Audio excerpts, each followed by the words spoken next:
Ah, il y a un truc qui a changé sur moi, hein. Est-ce que c'est mes lunettes de soleil? Pas du tout. Est-ce que c'est mon outfit de malade, de musulman fashion? Eh non, mon pote. J'ai fait la boule à Z. Mais il y a un contexte autour de tout ça. Dans ma dernière vidéo, le dernier vlog que j'ai posté, je t'expliquais que je partais en direction de la Mecque pour faire mon petit pèlerinage, la Umrah. Et justement, là-dedans, il y a plusieurs rites qui font que dès que tu termines ta Umrah, pour sortir de ton état de sacralisation, tu dois te raser les cheveux. Et ben c'est pour ça, voilà. Simplement. Donc là, tout le long du vlog, tu vas me voir avec aucun poil sur le caillou, mon pote. Mais l'important, c'est pas moi, c'est ce que je vais te montrer. Allez, suis-moi. Déjà, je commence ce vlog en vous montrant un des moments les plus importants de ma vie. La première fois où j'ai aperçu la Kaaba. Ça m'a fait un choc. Je souhaite à toute personne musulmane de voir cet endroit au moins une fois dans leur vie, parce que c'est inexplicable. Quand tu penses que toute ta vie tu pries dans cette direction, le voir en réalité, c'est un choc émotionnel que je peux pas expliquer. Pour vous dire, durant ma Umrah, j'étais même intimidé devant ce monument. Je n'arrivais même pas à la regarder. Ce que je trouve incroyable dans cet endroit, c'est déjà les grands buildings de fou. Et en plus, le fait qu'il n'y a pas d'heure creuse. Les gens vivent au rythme de la religion. Et peu importe le moment, il y en a qui m'expliquaient que pour le Hajj et tout, c'est blindé. Mais là, même si je suis en dehors du Ramadan et juste avant le Hajj, il y a grave du monde sur toutes les prières.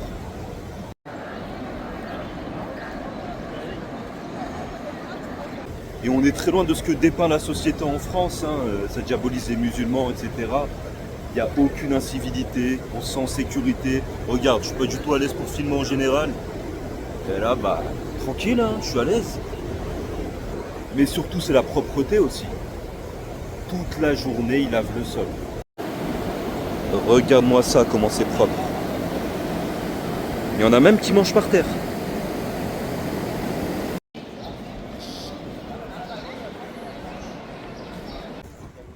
Regardez le monde qui se dirige vers la mosquée, les frères, c'est impressionnant.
Ça circule comme au bled.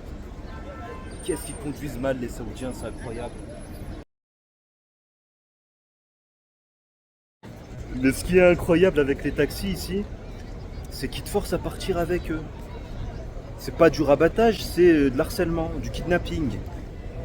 Parce qu'il y a un moment, si mon hôtel il est juste là-bas, frérot, tu peux me dire viens, viens, je pars à Medellin. Même si tu me fais un bon tarot, je vais pas changer de logement d'un coup. Ça me fait carrément peur. Ils voient les pigeons voler, ils savent un peu ils tirent dessus de les chats. Je pense qu'il peut se faire arrêter pour ça. Bah ouais, c'est interdit. Ouais.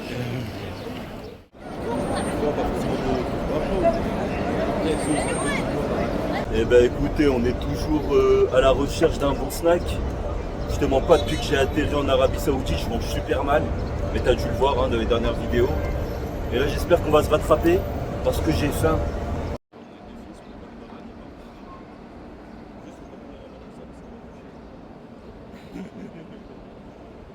Et regardez la vue qu'on a. Magnifique, hein. Je regrette pas d'être monté pour rien parce qu'il n'y a qu'un snack éclaté là. C'est bon, on a trouvé notre snack. Ça va être du burger pour, j'allais dire pour ce midi, mais il est 17h les frères. On va aller voir ce qu'ils proposent. Voilà, on se dirige. Farouche Taste. Bon, ça a l'air pas mal, hein, ça a l'air banal quoi. Ils donnent envie leur poulet crispy.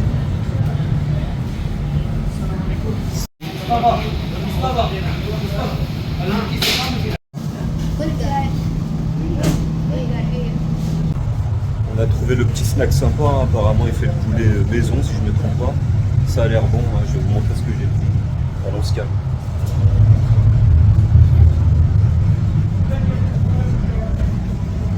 Mon frère il a dit que je prenais la tête en faisant des vidéos. Il ment. Bon les gars, les plats sont arrivés. On va passer à la dégustation. Désolé, hein, le son il est bas, il est mauvais parce que j'ai pas de micro. Là ce que vous venez d'entendre c'est l'accent éclaté de mon frère en anglais. Je sais pas parler. Qu'est-ce que j'ai pris? Donc, bien sûr une boisson, hein, Pepsi. Ils vendent que ça ici. On a des frites. Bon timide hein, la barquette de frites. On a le Big Burger mon pote. Bien sûr la tradition veut qu'on commence par les frites. Elles sont brûlantes. Ça fait plaisir. C'est bon mon chaud.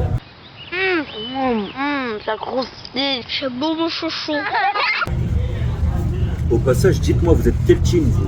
Vous mangez toutes les frites après le burger et après la canette? Ou vous tapez un peu dans tout, c'est l'anarchie?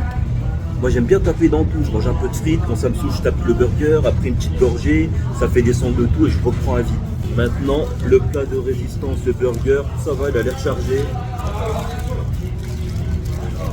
Il ressemble à quoi? Bon, en vrai il est joli, hein, on est d'accord. Il y a quoi dedans? 2 filets de poulet, c'est du maison apparemment, bien crispy. Ils mettent des crudités, bon c'est bizarre, c'est la première fois que je vois des concombres dans un burger. Et des belles tranches de fromage bien fondues. On va taper dedans sans hésiter.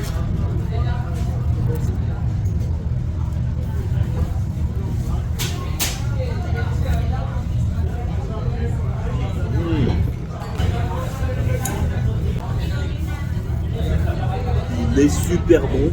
En revanche, il y a une sauce, elle est super hard. Donc ceux qui craignent, hein, ceux pour qui la mayonnaise c'est de la harissa, calmez-vous, c'est pas pour vous. Un pan gros.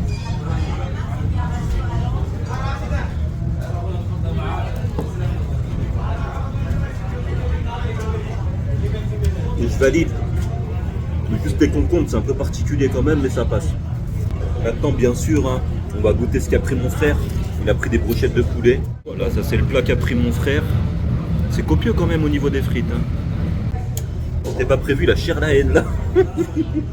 Mais c'est pas des brochettes de poulet, c'est des nuggets. Regardez, c'est bon. Ça ressemble à quoi dedans?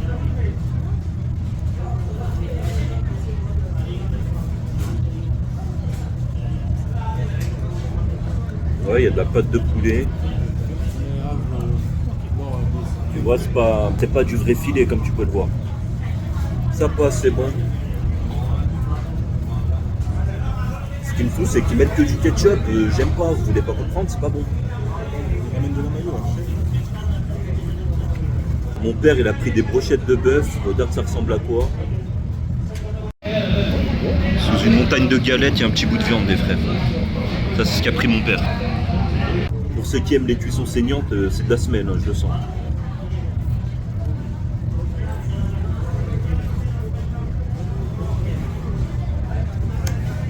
Par contre, ça a un super bon goût, à mi-chemin entre une entrecôte et un macolone.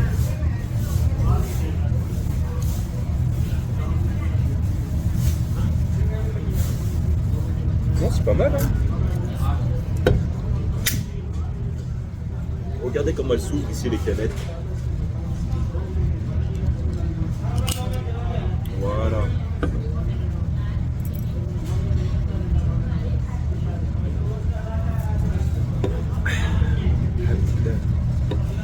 Bon les frères, c'était juste vous montrer à peu près ce que ça mange. Maintenant je vais couper la vidéo et je vais me casser le bide dans l'intimité. Incroyable, ils sont super sympas dans ce restaurant. Il y a le serveur, il vient me voir pour me demander de ma chaîne YouTube. Donc ça me fait un abonné de plus. Et un abonné à l'étranger, donc c'est important. D'un coup le restaurant il va devenir incroyable, super bon, non je ris. On dit que des vérités ici, on n'a pas le temps. Bon bah les images parlent par elles-mêmes, hein. On a tout mangé les frérots. Donc, honnêtement je valide de fou, si vous passez dans le coin, on a payé 107 riels, si ça vous parle, vous divisez par 4 pour avoir l'équivalent en euros. Mais sachant qu'en moyenne, on paye 150 ou 60 pour 4. C'est ça, donc même niveau tarot en fait c'est correct, hein, honnêtement. Eh bah écoutez, Farouch Taste, je valide de fou. Comme je disais, avec un bon rapport qualité-prix, on mange bien. Je suis passé en heure creuse, donc il n'y avait personne et il sert assez vite. Après, je ne sais pas si juste après une prière, par exemple, c'est blindé ou quoi, vous viendrez vérifier. Si vous testez, en tout cas, n'hésitez pas à me dire ce que vous en pensez. Pour moi, c'est un sans faute. Ce qui est bien, c'est que juste à côté, on a un centre commercial. Donc on va les zoner, suivez-moi.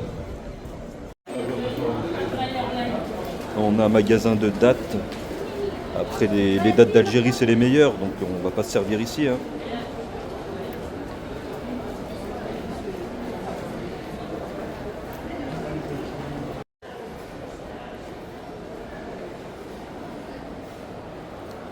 Des centres commerciaux comme ça, il y en a de partout. Et c'est super pratique pour faire ses courses.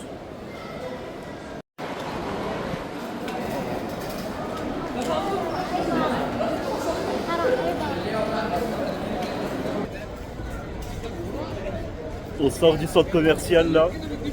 Bon, il n'y avait rien d'intéressant, hein, donc je ne vais pas me forcer à faire quelque chose. Petite marche digestive après avoir gamelle. Oh, le ventre il est lourd les frères. Ils sont super gentils ici. Tu sais qu'ils sont en train de me mettre à l'aise pour filmer comme ça dans la rue. Parce qu'ils passent tous avec un grand sourire comme l'autre derrière.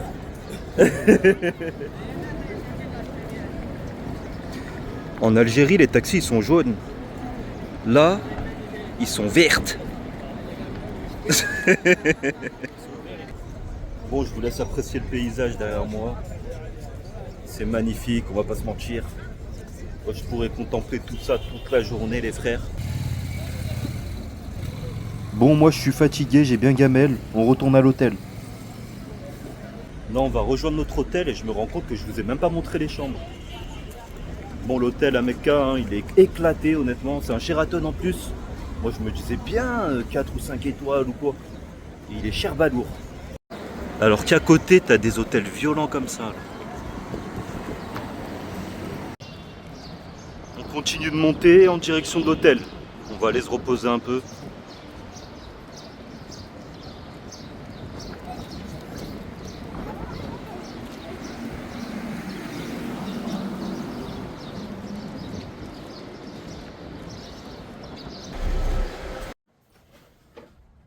On a la vue sur des échafaudages magnifiques. Et regardez la chambre, les frères. Basique, il y a 3 lits, hein, parce qu'on est 3 personnes, bien sûr, si tu sais compter. Une petite lampe de chevet, tranquille. Des Cheetos. Et voilà la vision globale. Mais la catastrophe, elle se situe ici. C'est quoi cette salle de bain? Déjà, elle est toute petite. Bon, là, on a l'outil pour veiller à nos besoins physiologiques. Ici, un petit lavabo, tranquille. Mais la douche, j'aime pas du tout. Bon, si tu tires, c'est mieux quand même. Regardez. Frère, on est dans un Sheraton, hôtel 4 ou 5 étoiles, je crois. Et on aurait dit la douche d'un HLM. Et en plus, ça résonne. Ouais, c'est normal, on est dans une salle de bain. Bon, bah, on soit très déçu de ce qu'ils proposent ici au niveau des prestations. Surtout qu'il y a beaucoup moins de choses. Dans l'hôtel à Médine, j'avais un sèche-cheveux. J'en ai pas là. Mais si t'as suivi, tu me diras à quoi ça va te servir un sèche-cheveux aujourd'hui. Ça sert à rien. Mais voilà, c'était un plus quand même.